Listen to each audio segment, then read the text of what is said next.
Hi YouTube. Today we're going to be looking at three pretty popular 9mm guns here, and before we go any further I need to show you that these things are clear and no magical bullets will fly through the camera and hurt anybody, so everybody is safe to watch that's interested in watching this little comparison video I'm going to do today, and nobody will get hurt here. That's always our goal here. Nobody's going to get hurt.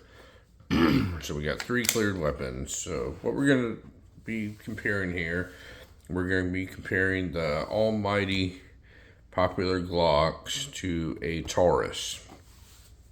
Now, before anybody starts bashing me right away, everybody that's followed this channel knows that I don't place a lot of stock on what something costs or what it's worth or anything like that. I don't flip firearms and buy firearms as investments or anything like that. I'm a firearm enthusiast because I like to shoot firearms. I think they're really interesting, and it's just one of the things that I'm into. It's one of my hobbies. So what we're going to do is we're going to start off with the least expensive gun here. This is a Taurus G3C. This is a carry 9mm double stacked pistol, and this gun is awesome. This gun costs about half of what a Glock costs, and it's probably got a few more features on it that the Glock doesn't offer. And I was going to show the people out there who are just getting in the firearms or who are already in the firearms looking for another option, another carry gun, something to put in their vehicle that doesn't cost quite as much, or whatever your reason for buying a firearm is. I was going to give you another option, give you my opinion on this. I was going to compare it to probably the most popular handgun in the world, which is the Glock. So all these guns are double stacked, they're all striker fired, they're all 9mm. Sorry I don't have a 45 here for you today, but I don't know, I just wasn't feeling as manly today, so I figured I would do a video on 9mm. Plus I don't think any grizzly bears are going to be coming into this room, so we're safe. So the Taurus, to start off with, has awesome texturing on it. The texturing on this thing is unmatched next to any Glock. So when you grab this thing, it feels real grippy in your hand. It's not going to come out if you were sweating or you had blood on you or any kind of fluid or anything. I don't think this is going to be a problem letting this go. The Glocks have the same texturing that they've always had since pretty much they came out with the Generation 4. These are Gen 5s, both of these are. This one just doesn't have the front serrations on. It's an older Gen 5. This is a Glock 19, by the way, probably the most popular handgun in the world. And this one's a Glock 26 Gen 5, and it does have the front serrations on it. But same texturing and everything like that. So some of the differences and some of the similarities. So the Taurus is a double stacked, has a metal magazine in it, and it holds 12 rounds in the magazine, and if you carry one in the chamber, that'll be a 13 round capacity. The Glock 19 has a polymer magazine, holds 15 rounds in the magazine and one in the chamber, which makes a total of 16. Glock 26, which many people call the baby Glock, it has a 10 round capacity in the magazine. One in the chamber makes it 11 round capacity. So basically you got 11 rounds, 13, 16. Now, some of the size comparisons. When I originally showed this gun here a couple days ago, I said I figured it was about the same size as a Glock 19. It just felt like that to me in my hand. Well, I was wrong. When I pulled the Glock 19 out to compare it, I did notice the Glock 19 is sufficiently larger than it. It's thicker than it, it's longer than it, the slide length is substantially larger gun. So it's kind of a bad comparison between the two. So what I did is I took my Glock 26, compared them side by side, and they're about identical. They're the same size. The difference is the Taurus is a little thinner, but it is longer. But it also holds 2 more rounds in the chamber. that you're carrying on you of 9mm. And if you're carrying a 9mm, you need all the rounds you can get because they're not a 45. All right, so some of the difference in these, if the Taurus, when you're carrying the Taurus, it does have a thumb safety on it. I'm not a thumb safety guy. I don't use the thumb safety on striker fired weapons, but if you like having that extra safety on it, it does have that option. The Glocks, of course, do not have an external safety. That does not mean that the Glock is not safe. It's one of the safest weapons in the world. It just doesn't have an external safety. This gun's not going off. If you were to carry this Taurus in your purse, I do not recommend not having a gun in a holster when it's in a purse, but if that's what you want to do, it does have the option to have a safety on it. It just gives you a little bit of extra security.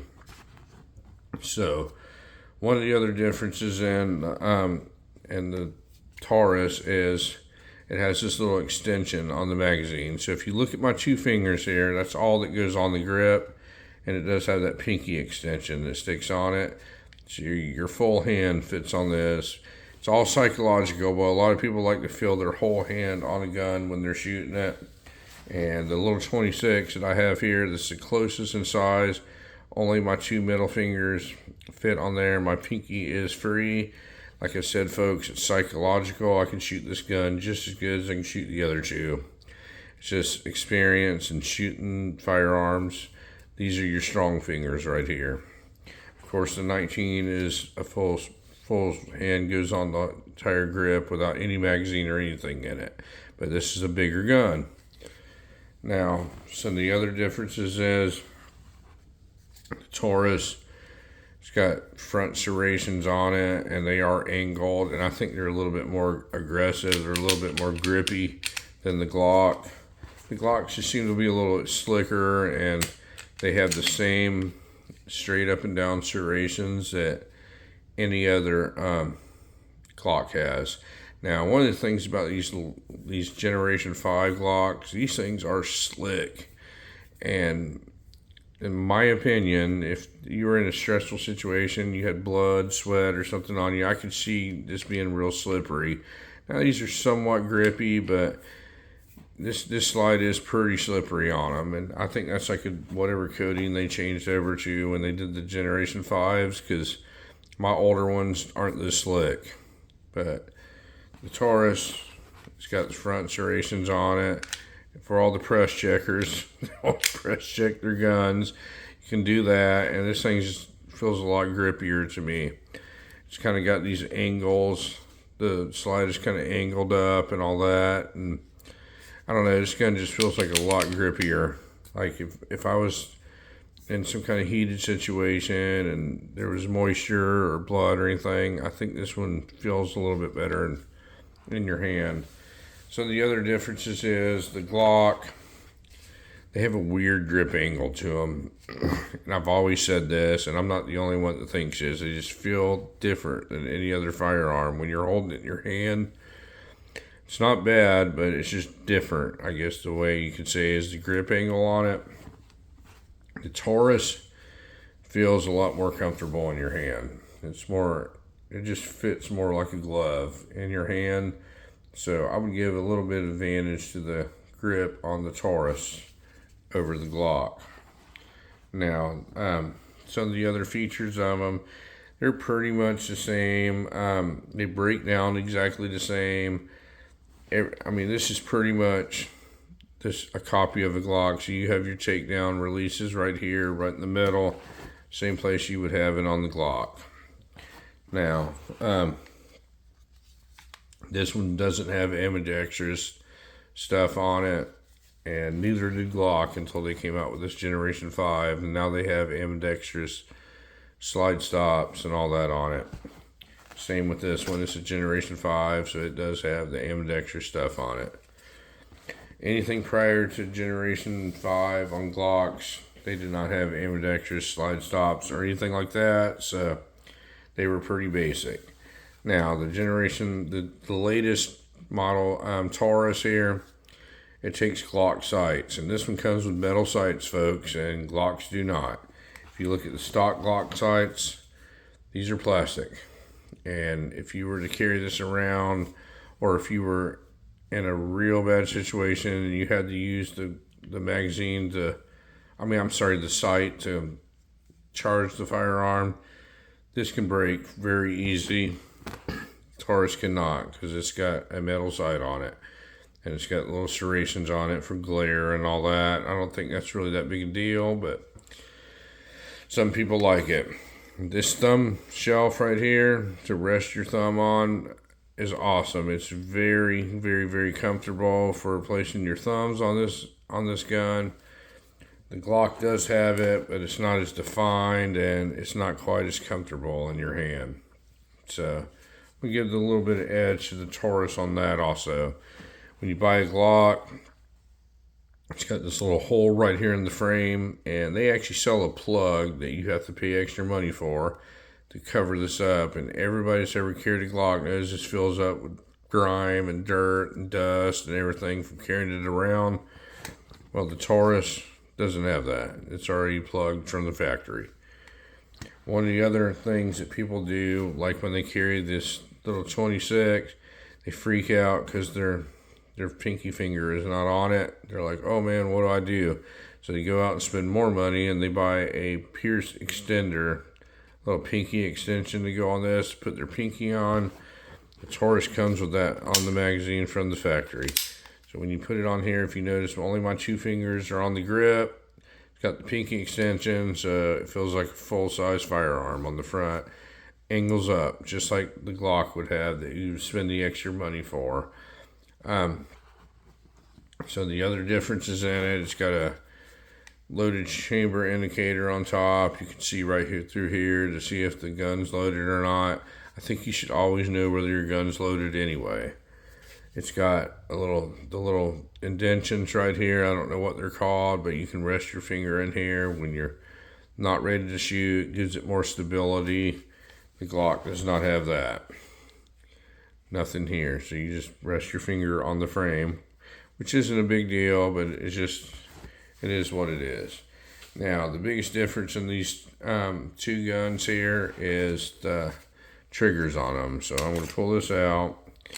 I'm going to charge this firearm, and the Glock got that much take up, and then it is got a pretty crisp trigger in Glock terms. And your resets right here, and there's the trigger release. With the Taurus, this is the only complaint I've ever had about this gun. So if you charge this thing, it's got this much take up on it. You have to actually move the trigger that far to find the wall before this thing goes off. But once you hold it here, it's got the same crisp trigger as the Glock. The reset's about the same. And that's how you would be at the range shooting it anyway. It's just like this.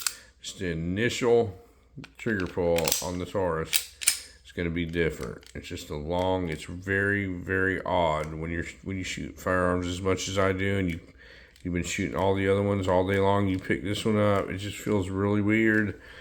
But the first shot's over, you're over it. You figure it out pretty quick. Now, one of the things that is a big difference in these things is the Glock. When you fire this gun, you're done.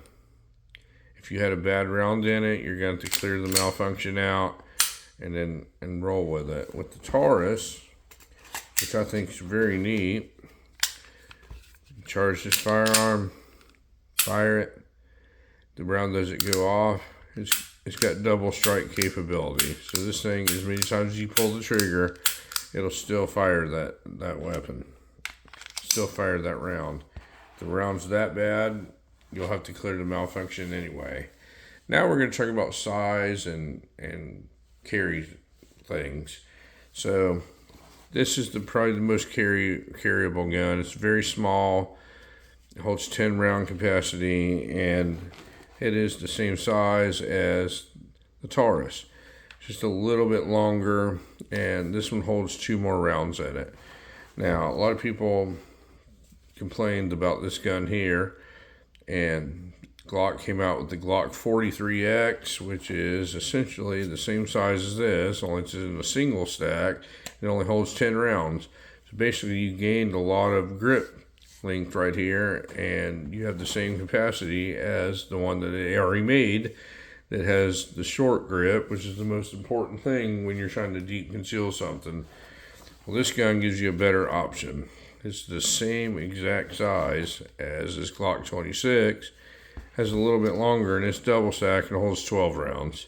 So I would consider buying one of these any day of the week before I would consider buying a Glock 43X. This thing's also got little carry cuts on the end of it. It's beveled on the end. The later Glocks and Generation 5s also have that. The ones before that were very blocky and didn't do that. Now, the most important thing is, how much do they cost? All right, so everybody knows that I usually don't put a lot of stock into how much something costs, what the value is on it. But in this case, I'm going to make an exception, because when you're buying something, not everybody has the same budget. And usually Glocks, general rule of thumb, they're about $500. That's what, in today's times, they're about $500. This middle gun is $250. So it's literally half price. Half price, you get a few more features. The reliability is absolutely the same on all these. These guns are all equally reliable. They're 100% reliable. I've never had a malfunction on any of them. So you're going to have the same reliability for half the money with a few better features on it. So this gun, a lot of people give Taurus a hard time because of their name and all that. Don't do it, folks. This is the exception here. Every firearm company has made a bad apple in their time, and I'm talking about Colt, Smith & Wesson, Sig Sauer. Every one of them has been left with egg on their face at one point in time. Well, Taurus is no exception, but this is not the one. This is a great gun, and comparing it next to the proven Glock, I think it would hold its own any day of the week, and it does it for half the money. Now, if you're a made in the USA person, you're probably not going to go with the Taurus, or you probably shouldn't go with the Glock either, because it's an Austrian-made weapon. I don't care that it says USA right here on the side. It's an Austrian company, so it's not an American company. This one says Austria right here on the side. This one says USA. So this one was made in the USA plant, but it's an Austrian-based weapon. I can't remember. I think Taurus's, I can't remember exactly where they were made. I should have looked at it. Oh, it says made in Brazil. I completely forgot about that. So these are made in Brazil and then imported in. As with all of them, just keep in mind, folks, it's when people say you get what you pay for, that's true the majority of the times. And I'm not taking anything away from Glocks. I think they're proven their performance over the 40 years they've existed, but this gun is something you need to look at, because this gun's half the price and does everything that Glock will do. And even if you are a diehard Glock person and $500 means the world to you, which it should, because that's a lot of money, might want to consider one of these like as a vehicle gun that you leave in there, because if it did, God forbid, get stolen, wouldn't you much rather have something that only costs $250 go missing than your $500 investment here? So also keep in mind, just the money is a big factor with these. They break down exactly the same way. They both have the same takedown levers right here that release the slide off the frame. I mean, it's almost identical. So, very, very interesting. I originally thought it was about the size of a Glock 19 when I did the first video on it. Like I said, I only had it by itself. And then when I took the Glock 19 out, I said I'm going to do a comparison video. I figured out that it's just quite a bit of a bigger gun, and that the Glock 26 is closer to the size of it. So that's why I included all three of these in here today. I know the 43X is all the craze going around, and it adds this link right here over this one. Well, this one's half the price, holds 2 more rounds than the Glock 43X. I would never buy a Glock 43X over this one or this one. It would never happen. And the Glock 43X costs more than this one. Just because it costs more doesn't mean it's a better gun. So anyway, folks, I just wanted to give you the quick rundown and comparing a Taurus to a Glock and see which one that y'all think was better. I don't think any of them are better, but the most important thing you need to look at is the cost of them. And literally, this is half price, and for the same performance, pretty much more features and everything. I don't think you could definitely go wrong with buying one of these Taurus G3Cs. I mean, they're just reliability's there, the money's right, the price is right. It's just I don't see how you could go wrong, but. If you have any questions or comments on comparing a Taurus G3C to a Glock, let me know, and I will be happy to answer any questions that you have to the best of my ability. If I cannot find the answer, or if I do not know the answer, I will find it for you. But anyway, folks, thank you for watching my video, and you folks have a great day.